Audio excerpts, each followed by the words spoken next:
Thank you, Paolo. Well done. This is superb. The guys have done. C'est superbe, effectivement. Vous avez vraiment fait énormément. Vous avez vraiment réussi à nous obtenir une demi-heure de discussion. Donc, vous pouvez penser à vos questions.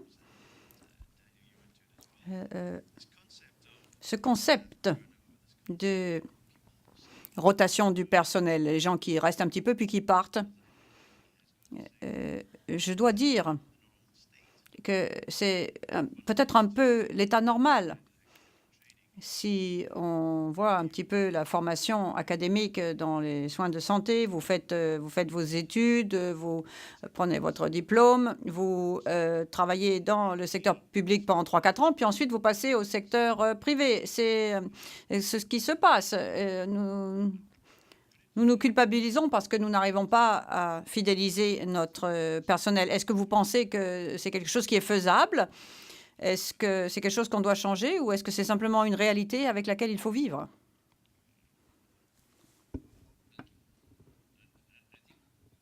Merci. Je crois que vous avez raison, Yann.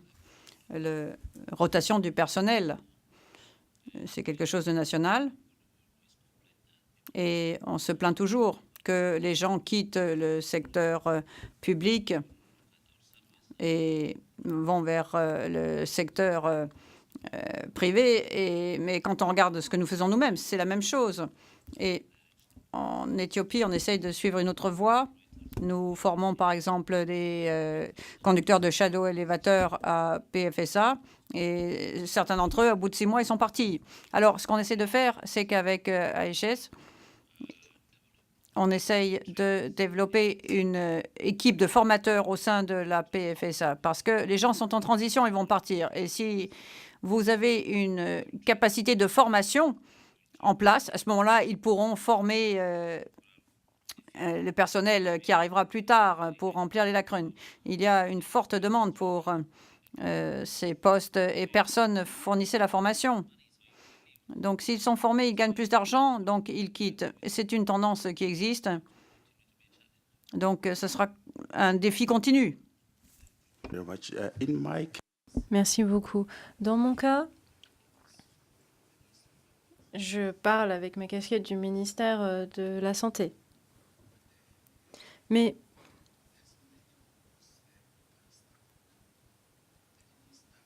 le ministère de la Santé nomine aussi des personnes qui viennent de l'extérieur. C'est par exemple mon cas. Je suis partie 4 ans dans le secteur privé et puis je suis revenue au ministère de la Santé. Et je pense que c'est une excellente expérience parce que si vous travaillez dans une agence para-étatique, c'est un peu comme une entreprise privée. Et vous revenez avec une expérience qui contribue à votre efficacité au sein du ministère de la Santé. En réalité, nous avons certains employés qui travaillent au ministère de la Santé, qui partent dans le secteur privé, qui travaillent dans des ONG où ils ont des meilleurs salaires. Et c'est vrai qu'il y a une rotation du personnel qui est très fréquente. C'est pour ça que j'aimerais mettre en place une stratégie pour retenir cette main-d'œuvre et la fidéliser. Par exemple, d'avoir des incitatifs vraiment pour essayer de retenir la main-d'œuvre. Merci beaucoup. Erin, j'aimerais vous poser une question sur votre graphique en pétales. J'ai trouvé ça fascinant. Si vous regardez cette diapositive, vous arrivez là, vous avez fait votre évaluation. Et donc, pour faire votre plan d'action, est-ce que vous vous attaquez aux grosses lacunes ou est-ce que vous renforcez les forces qui sont déjà, les points forts qui sont déjà là? C'est une excellente question. Je pense qu'il faut faire les deux. Il faut voir où sont les forces et voir ce que l'ensemble vous dit. Donc Daniel disait tout à l'heure, les pierres angulaires n'existent pas indépendamment les unes des autres, elles s'influencent l'une l'autre. À gauche, par exemple, vous pouvez dire nous avons besoin de développer la main-d'œuvre, nous avons un très petit pétale.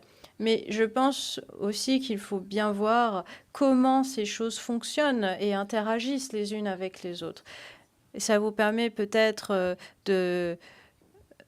d'influencer un autre parti en agissant sur un composant. Et je pense que dans la plupart des pays, il faut bien voir qu'il faut renforcer tous les composants à la fois. Merci, vos microphones sont prêts. Je vais vous demander des questions encore à Briga avant de laisser la parole. Je fais partie du secteur privé et donc tous les mois, je dois dire ce que nous faisons, quels sont en termes d'impact environnemental. Et ce qui me fascine, c'est qu'est-ce qui se passe une fois que vous vaccinez? Qu'est-ce que vous faites des déchets? Donc, vous vaccinez des millions de personnes et quelles sont les conséquences environnementales pour un programme de cette amplitude? C'est une excellente question. La gestion des déchets, c'était tout en bas des priorités. Peut-être juste au-dessus des ressources humaines, mais c'est vraiment tout en bas des priorités. Le gouvernement doit toujours réfléchir à ces choses-là. Et donc, notre travail, c'est aussi de faire entrer ces composants dans les groupes de focus, parce que lorsqu'on vaccine 26 millions de personnes, et encore, ce sont juste les nouveau-nés, donc vous avez d'autres personnes qui sont vaccinées. Mais parmi les équipements, la chaîne du froid, tout ce qui est utilisé, et le cycle de vie de ces produits, de gérer les déchets, ça, c'est vraiment un défi. Donc, bien sûr, on essaye de nous concentrer là-dessus, mais c'est vrai que c'est tout en bas des priorités. Donc, beaucoup de mains. Si on en prenait 4 à la fois, j'ai déjà vu 4 mains levées, et puis à ce moment-là, on peut y répondre, et on verra ce qui viendra à la suite. Alors, qui est-ce qui va avoir le micro en premier? Je suis Ruben, du ministère de la Santé de la Tanzanie. Ma question va aller à la première présentation. Peut-être qu'elle pourra concerner aussi d'autres. C'est un petit peu comme quand on monte et on descend. Quand il s'agit de savoir ce que l'on veut traiter dans la question des ressources humaines en logistique. Et ce que je vois dans les présentations, eh bien, il y a des gens qui regardent les ressources humaines sur un haut niveau de spécialisation, alors que d'autres, ils regardent plus soit des solutions faites sur mesure pour les personnels pharmaceutiques, soit des personnels administratifs. Donc, je ne vois pas exactement si on crée un cadre. Mon attente, c'est que le cadre doit avoir une possibilité de carrière. Alors, la question, c'est un petit peu de voir où est-ce qu'on va. Je suis un peu perdue dans tout cela. Hi, I'm Leah Et Léa Hasselbach de HunterHealth. Merci pour ces excellentes présentations. C'est formidable de voir le travail qui est fait. J'ai un petit commentaire et une question à notre collègue de l'Inde. En ce qui concerne le commentaire, je travaille avec nos ONG et le ministère facilite cela en donnant au personnel une licence pour quitter le gouvernement pendant un certain temps. Et ça revient moins cher pour une ONG d'engager ces personnes parce qu'ils ne payent pas forcément toutes les taxes ou la sécurité sociale. Donc, il faut aussi y penser. Et la question aux collègues de l'Inde. Pour la position du VCCN, je me demande combien du travail est une fonction de la population qu'ils servent. Il y a peut-être des gens qui voudraient avoir cette position, mais n'ont pas le niveau de population de logistique. Est-ce que ceci doit être envisagé peut-être à un autre niveau dans le système?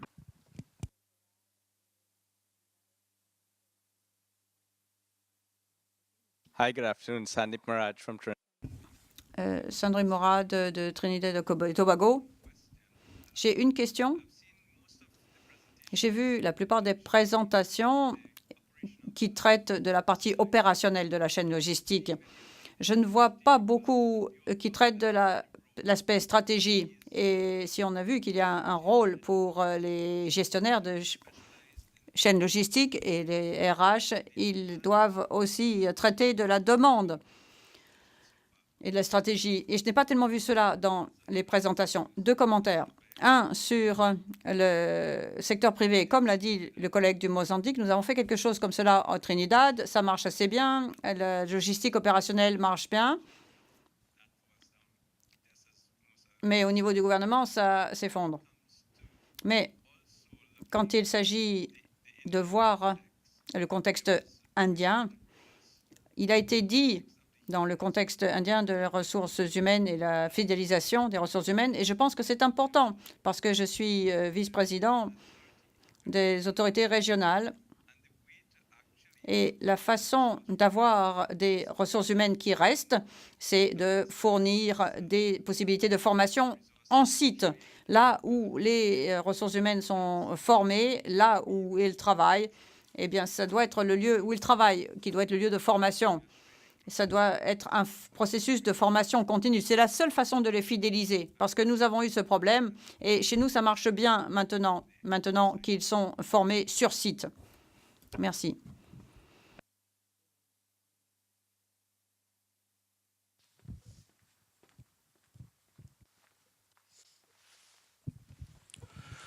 I really.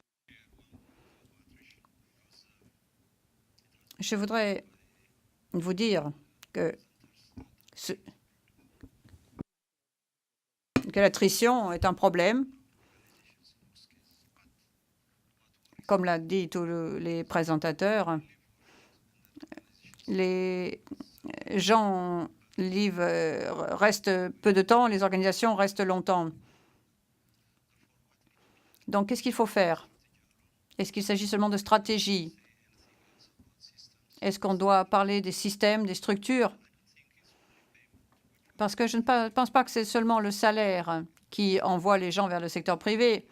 Ça peut aussi être lié à l'environnement de travail. Est-ce que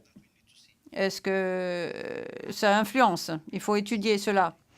Sinon, avoir les meilleures stratégies, l'ensemble du concept, ce n'est pas de réduire les pertes de personnel, c'est de le réduire.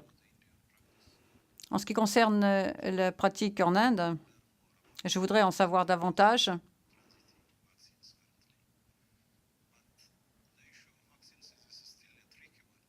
Cette question elle reste une question difficile, la question de la transition. Mais il y a l'attribut de la puissance du vaccin. On couvre beaucoup de personnes, des grands nombres, mais est-ce qu'on a des mécanismes de suivi pour savoir si les vaccins atteignent effectivement le public prévu? Oui, c'est une question intéressante. Ces questions portent sur la stratégie, d'autres sur les opérations. On a eu l'atelier de leadership et nous avons dit hier qu'on voulait parler de leadership, mais on en revenait à des questions de gestion. Et chaque fois qu'on essayait de parler de stratégie, on tombait dans les questions d'opération et de transactions quotidiennes. C'est toujours difficile de maintenir la conversation au bon niveau. Donc, en répondant à ces questions, essayez d'en rester au niveau opérationnel pour les questions opérationnelles et stratégiques pour le niveau stratégique. Donc, peut-être qu'Erin pourrait commencer. Bien sûr. Il y avait 2 parties à votre question. La première, c'est à quoi veut-on s'attaquer? Est-ce que c'est la spécialisation à haut niveau?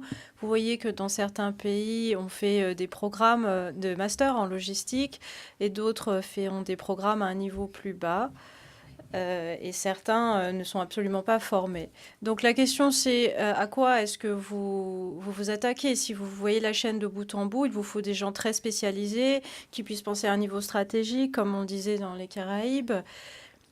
Vous avez besoin de tout, mais ça dépend vraiment comment est-ce que vous définissez votre chaîne logistique. En termes de carrière, on en a ça nous a un peu posé problème à PTD. La question, et je vous la pose, c'est est-ce que vous pensez qu'il y a une carrière est-ce que nous avons une carrière en chaîne logistique? Est-ce que vous avez un plan de carrière défini? Bon, moi, personnellement, je n'en ai pas. Je ne sais pas où je serai dans 5 ans. Donc, nous luttons avec cette question qu'on pose à People That Deliver, quel est le plan de carrière pour la chaîne logistique, mais parfois ça dépend de l'organisation et du système. Donc l'outil d'évaluation, une partie de cet outil, c'est d'abord de définir ce qu'est votre chaîne logistique, de quelle organisation on parle. Et au sein de cette organisation, comment est-ce que quelqu'un peut se déplacer vers le haut dans ce système ou dans cette organisation, que ce soit au IFSA en Éthiopie ou CEMAN au Mozambique? Est-ce qu'un conducteur de chariot élévateur peut devenir un directeur d'achat? Peut-être. Mais peut-être que ce conducteur de chariot élévateur préfère travailler dans le secteur privé et être chauffeur, conducteur. Peut-être qu'il n'aime pas être conducteur de chariot élévateur. Donc, je ne sais pas. Mais c'est assez difficile de faire un plan de carrière standardisé pour tout le monde. Je pense qu'il faut plutôt regarder les différentes possibilités dans l'organisation. Mais en tout cas, c'est lié à l'organisation en elle-même pour savoir où on va, vers quoi on se dirige. Et je crois qu'il faut vraiment réfléchir à la façon dont on définit la chaîne logistique. Quels sont les emplois à l'intérieur? Est-ce que ce serait pertinent que ces emplois soient reliés les uns aux autres? Peut-être que vous démarrez avec un chariot élévateur et vous finissez en directeur du centre de dépôt. Je ne sais pas. Mais si vous avez des suggestions pour mon plan de carrière en tant que professionnel de la chaîne logistique, je serais ravie de vous entendre. Oui, chariot élévateur. Bon, c'est très intéressant parce que dès que vous avez réussi quelque chose, on commence à vous poser une autre question. Et je crois qu'on est vraiment dans le concept de profondeur d'une organisation. Vous ne formez pas des individus pour un poste particulier, mais pour leur potentiel et ce qu'ils pourront faire à l'avenir. Daniel, sur la question des compétences stratégiques et de formation continue, j'étais fascinée de voir ce que vous avez dit sur les techniques de chariot élévateur, de défense de conducteurs pour ces, justement, conducteurs de chariot élévateur. Est-ce que vous pourriez nous en parler un petit peu plus? Pourquoi est-ce que vous pensez que c'est nécessaire? Parce que ma perception personnelle, depuis plusieurs années, c'est que vous avez réussi à le faire mieux que tous les autres. Thank you. Merci. Je m'excuse pour cette conduite défensive. En fait, il y a deux formations. Une formation pour les conducteurs de chariots élévateurs et une conduite défensive pour les conducteurs de camions. En ce qui concerne la direction stratégique et les carrières, il y a un autre point de vue, pas pour vous remettre en cause, mais en Éthiopie, par exemple, nous avons un programme où nous avons déployé 16 000 ou 38 000 postes dans le secteur de la santé dans le pays, et ces personnes sont formées pendant un stage. Et puis, il n'y a rien de prévu, on va les payer comme cela, et ils restent là pendant toute leur vie. Mais après quelques années, ils commencent à remettre en cause la position au gouvernement. Ils se demandent un peu ce qu'on va faire après. Est-ce que je vais avoir la possibilité d'avoir une formation d'infirmier, etc. Donc, il y a eu un grand débat. Et je pourrais peut-être être corrigé par mes collègues ici, mais il s'agissait de former ce personnel au niveau locaux et essayer de les maintenir en place pour qu'ils puissent desservir une population de 5 000 personnes dans les plus petites unités administratives possibles. Mais finalement, le gouvernement a accepté l'idée. Donc maintenant, ils ont des carrières très précises. Ils se forment pendant 2 ans pour avoir leur diplôme. Puis ensuite, il y a de la formation continue qui est prévue. Donc, si ça marche pour la chaîne logistique ou pas, c'est une autre question. Et pour commenter sur la question concernant la stratégie, nous nous concentrons sur les aspects opérationnels parce que dans mon cas, c'est à cela que nous travaillons surtout, parce que ce qui est facile à faire. Mais quand il s'agit de développer la stratégie, nous travaillons avec le ministère de la Santé. Le problème en Éthiopie, c'est qu'on n'avait pas un cap très clair donné par le ministère pour savoir qui était responsable des ressources humaines. Nous avons parlé avec le PFSA, avec le ministre de l'Éducation, mais il n'y avait pas un interlocuteur unique. Donc l'idée, c'est d'évaluer la situation d'abord sur la base des outils discutés par Erin.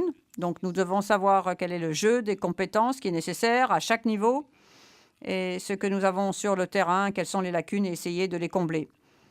Je pense que cela sera réalisé dans les mois à venir si nous continuons donc à travailler avec le ministère de la Santé. Merci Daniel. Paolo, vous avez travaillé dans le secteur public et dans le secteur privé. Est-ce que c'est seulement une question d'argent ou est-ce qu'il y a tout autre facteur qui influe la question de la rétention, de la fidélisation? Quelles sont vos réflexions là-dessus? In fact, not at all. Ce n'est pas une question d'argent seulement. Comme l'a dit un des autres collègues, le problème de l'environnement de travail est très important. C'est pourquoi nous créons ces incitatifs collectifs pour créer de meilleures conditions dans leur lieu de travail. Par exemple, acheter des belles chaises, des beaux ordinateurs et organiser aussi le lieu de travail pour qu'il soit plus adapté. Mais nous avons aussi ces questions de formation, de parrainage, dont le but est de motiver les gens, de leur montrer que c'est bien, que ce qu'ils font, c'est bien, qu'on fait un bon service pour la population et qu'en soi, c'est gratifiant. Qu'on améliore les conditions générales de la population et on travaille aussi sur les conditions de travail.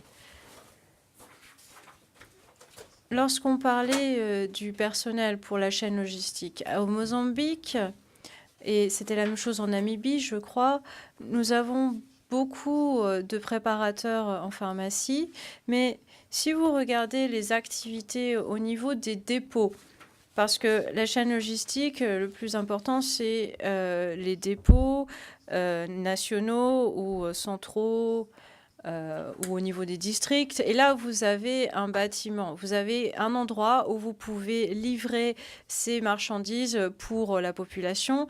Et là, vous avez, par exemple, des pharmaciens ou des préparateurs qui s'en occupent. Mais s'il s'agit d'activités de logistique dans ces dépôts, c'est pour ça que j'aimerais créer ces positions de logisticiens. Nous voulons que les gens qui travaillent là soient des logisticiens.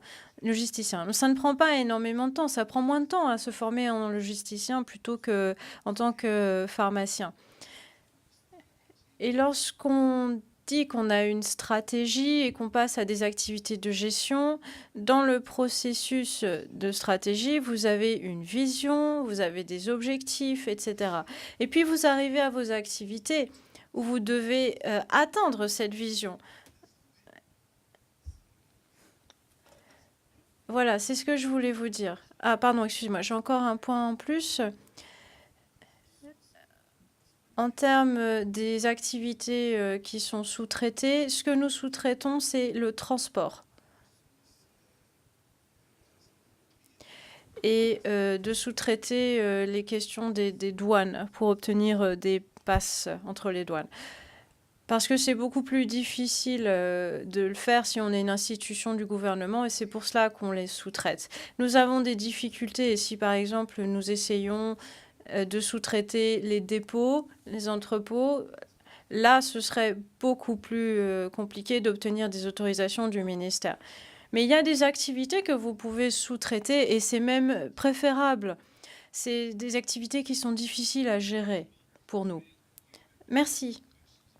Nous avions 2 questions, l'une sur la puissance et puis une autre question. Est-ce que votre économie joue en votre faveur parce que c'est une grande économie en Inde? Est-ce que c'est un bon environnement pour créer ces VCCM ou pas? Merci beaucoup. Pour créer cette position de VCCM au niveau du district en Inde et un peu partout dans le monde, le district, c'est là qu'on fait la meilleure gestion. Donc tout en revient au district, les marchandises arrivent au district et est géré au niveau du district. Les disponibilités financières, la prise de décision, c'est fait à ce niveau. Donc si vous voulez faire de la gestion, vous avez besoin de quelqu'un au niveau du district qui s'en charge. Pour arriver à une population, eh bien là, ça dépend si vous avez besoin d'un gestionnaire ou de gestionnaires au niveau du district. D'avoir un gestionnaire en dessous du niveau du district, là, vous avez des modalités qui sont très petites et c'est compliqué de prendre des décisions parce qu'à chaque fois, vous devez en référer à votre chef. Donc, c'est important d'avoir un point focal au niveau du district. C'est là qu'on peut faire des transitions et créer des positions de VCCM. Pour la formation en site, les problèmes que nous avons et les questions de déperdition d'employés, n'est pas une question de secteur privé ou public, c'est une question de loi au niveau du gouvernement. Il n'y a pas de transition entre les noms des postes. Et comment est-ce que nous gérons ces questions? Parce que c'est très fréquent. C'est pour cela que nous avons créé un mécanisme de soutien pour le rôle du VCCM. Il devra avoir la capacité, parce qu'il pourra discuter avec les différents points, les visiter. À chaque fois qu'il rencontre une nouvelle personne, contact, il pourra faire ses formations sur le terrain, en site. Et donc, ce n'est pas une personne extérieure qui vient. Ça permet de continuer à faire de la formation et de la faire sur le terrain. Nous avons aussi pris en compte d'autres points parce que la stratégie du gouvernement au niveau du district, c'est d'avoir des VCCM, mais aussi d'avoir un supérieur au niveau fédéral et au niveau national. Donc, ça fait partie de notre stratégie. Et bien sûr, la plus grande échelle, lorsqu'on y réfléchit, j'espère que nous pourrons le faire et arriver au niveau le plus élevé. Mais ce ne sera pas seulement un manager sur une petite base, mais ce sera vraiment, nous aurons vraiment des personnes qui géreront les vaccins et la gestion des vaccins. Pour la question de la puissance, j'ai intentionnellement évité la question. La question, c'était aussi de savoir si les vaccins arrivaient. Donc, pour la puissance,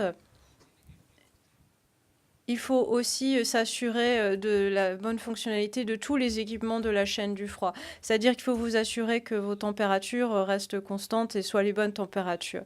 Nous avons déjà des moniteurs de vaccins qui permettent de vérifier que les vaccins ne sont pas exposés à des hautes températures. Et je dis cela parce que pour les VCCM, parfois les gens ont transformé leur frigo en congélateur. Donc vous risquez même de congeler les vaccins au lieu de les garder au frais. Et c'est pour cela que nous faisons un suivi des températures en temps réel pour ne pas détruire les vaccins, mais pour s'assurer qu'ils soient à la bonne température. Et ça permet de prévenir la destruction des vaccins. Voilà un des points sur lesquels nous travaillons. En ce qui concerne le programme E20, j'ai un film de 10 minutes en anglais sur le programme E20. Je n'ai malheureusement pas pu l'amener, mais n'hésitez pas à me contacter et je pourrai vous le transmettre. Merci. Thank you very much, Brigitte. Merci beaucoup. Je pense que En ce qui concerne le temps, nous avons épuisé nos 30 minutes. Est-ce qu'il y a vraiment une question brûlante, une dernière question brûlante que quelqu'un souhaiterait poser? Ou est-ce que l'on peut aller prendre notre déjeuner? Un microphone là-bas. Je voudrais vous rappeler qu'il y a une session qui aura lieu à l'heure du déjeuner dans l'Auditorium 3 sur l'introduction de la boîte à outils PSM, IAP échelle et laptop.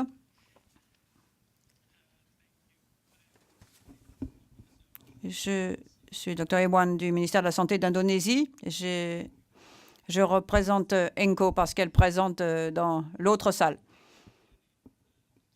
Je pense qu'Erin, la discussion de savoir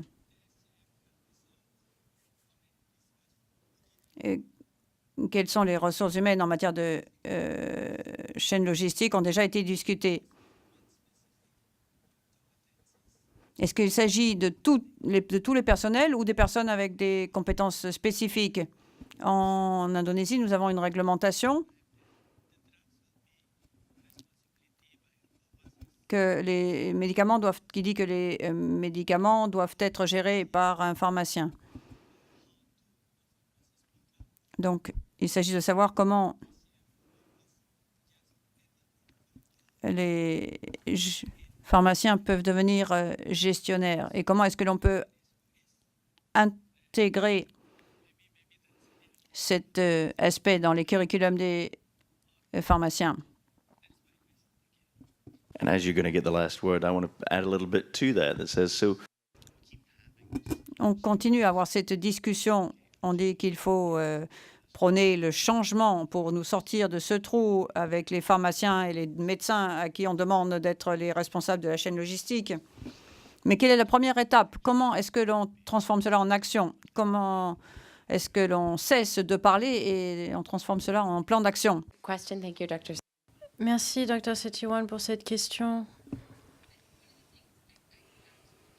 Je vais revenir sur un point que j'ai déjà cité, mais c'est vraiment se vous concentrer sur la situation dans votre pays. Nous n'avons pas de solution à taille unique. Nous ne pouvons pas dire il faut former 7 personnes à ce niveau. Il faut regarder votre cadre législatif. Si les pharmaciens sont les seuls à pouvoir contrôler les médicaments, eh bien, dans ce cas, il faut travailler dans ce contexte. Mais en Namibie, on voyait par exemple ce matin que en faisant un exercice de cartographie des compétences, on s'est concentré sur le niveau national et dans les dépôts centraux de médicaments. Mais si vous pouvez regarder à chaque niveau de la chaîne quelles sont les responsabilités, quels sont le niveau de formation, les qualifications nécessaires, mais d'abord essayer de voir quelles sont les exigences pour, au niveau national, par exemple, et pas seulement pour les centres, les dépôts de médicaments, mais savoir qui sont les personnes qui sont impliquées dans ces activités, et puis ensuite revenir au niveau du district, voir qui a les responsabilités de gestion. Et une fois que vous avez cette carte des responsabilités, vous pouvez voir qui fait quoi maintenant. Mais il faut aussi penser autrement et se dire, mais qui pourrait le faire? Et grâce à cette carte des compétences, on a réussi à avoir une conversation. On a peut-être que 11% des pharmaciens qui travaillent dans le secteur public, parce que pour 85% de la population, et il y a peut-être une meilleure possibilité d'utiliser le temps des pharmaciens plutôt que de travailler en tant que gestionnaire de distribution au dépôt central de médicaments. Peut-être que ce pharmacien devrait être dans un comité central des médicaments, travailler avec l'achat des médicaments. Et donc, il s'agit de réfléchir et on ne sait pas encore si ces gens sont des préparateurs en pharmacie, ce sont des étudiants en commerce. Nous ne savons pas encore qui sera la future main-d'œuvre, mais d'abord, il faut savoir ce dont on a besoin dans la chaîne logistique et à partir de là, réfléchir un petit peu autrement.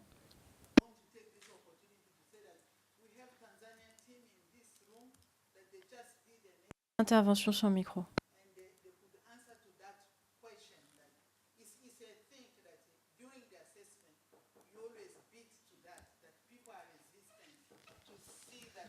Oh, they need the microphone for the translation. Sorry, Mota. Donc, je ne veux pas monopoliser la parole, parce que nous avons des représentants dans cette salle qui pourraient mieux y répondre. Parce qu'ils ont des solutions sur la façon dont on peut passer des pharmaciens pour créer un différent cadre qui pourrait aider. So now we've got the Tanzania. Maintenant, la délégation de la Tanzanie qui va avoir le dernier mot. Mais si quelqu'un souhaite la victime et répondre à la question. Good afternoon. I'm Dorothy Matoyo from J. Je viens de JSI Tanzanie et je représente mes collègues. Et nous avons réalisé l'évaluation des RH en Tanzanie. Et notre expérience montre qu'il y a un grand débat entre la main-d'œuvre existante qui met en œuvre les fonctions logistiques et l'idée de créer un cadre qui réaliserait ces fonctions logistiques. Mais l'évaluation des RH nous a vraiment ouvert les yeux parce qu'à ce moment-là, on commence à sensibiliser et établir la confiance des responsables des ministères et expliquer pourquoi on a besoin d'un nouveau cadre pour la chaîne logistique. Mais sur la base des recommandations faites par la Tanzanie après l'évaluation, on a dû catégoriser les besoins en ce qui concerne la mise en œuvre d'une professionnalisation du métier. Parce que quand nous faisons des recommandations pour mettre en place ce cadre, ceux qui réalisaient ces fonctions ont réagi. Ils se sont demandé qu'est-ce qu'on allait faire, nous. Et il voulait créer un directorat dont pourrait dépendre la chaîne logistique. Donc, comme Erin l'a dit, on n'a pas une taille unique. Il faut donc catégoriser et définir la stratégie sur la base d'une main-d'œuvre existante. Et il fallait voir comment on pouvait renforcer la main-d'œuvre existante en termes de connaissances et de compétences pour qu'ils puissent mieux réaliser les fonctions logistiques. Ça, c'était la première étape. Deuxième étape, qui est à plus long terme, c'est que maintenant, nous essayons de créer un cadre. Non, la deuxième phase était de créer une position, parce que ceux qui avaient des fonctions à niveau avaient d'autres tâches à réaliser. Donc, nous nous sommes dit, si nous pouvons avoir une position de soutien pour soutenir le rôle du pharmacien existant, cela pourrait aider à ajouter un peu plus de poids aux fonctions logistiques aux différents niveaux. Et puis, la troisième phase était de créer un cadre de gestionnaire de la chaîne logistique. Dans mon pays, les institutions éducatives dépendent de différents ministères. Donc, il faut pouvoir définir une stratégie et voir ce qui est nécessaire de faire aux différents niveaux pour nous assurer d'avoir ce troisième stade qui est d'avoir un cadre en place. Mais nous avons donc commencé, comme je le disais, par une évaluation. Nous avons mis en œuvre un plan de mise en œuvre et avec le soutien du ministère. Et c'est pourquoi on doit continuer à le demander. On a dû se mettre d'accord sur la durée de ce processus. Et ça, c'est un processus par lequel doivent passer tous les pays. Merci beaucoup. Et je n'ai même pas eu besoin de lui donner l'avertissement pour les 2 minutes. Merci pour votre attention. Merci à tous pour votre contribution. C'est vraiment intéressant de participer à une session comme celle-ci. Et on peut arriver à un moment où on change d'opinion et vos pensées sont vraiment provoquées par les expériences des praticiens sur le terrain. Et c'est vraiment ce qu'on espérait atteindre. Et en tout cas, pour ma part, j'ai eu un certain nombre de mes opinions qui ont été influencées par vos présentations. Donc, merci beaucoup pour vos présentations, vos contributions. Et merci à vous, public, pour votre participation. Bon déjeuner.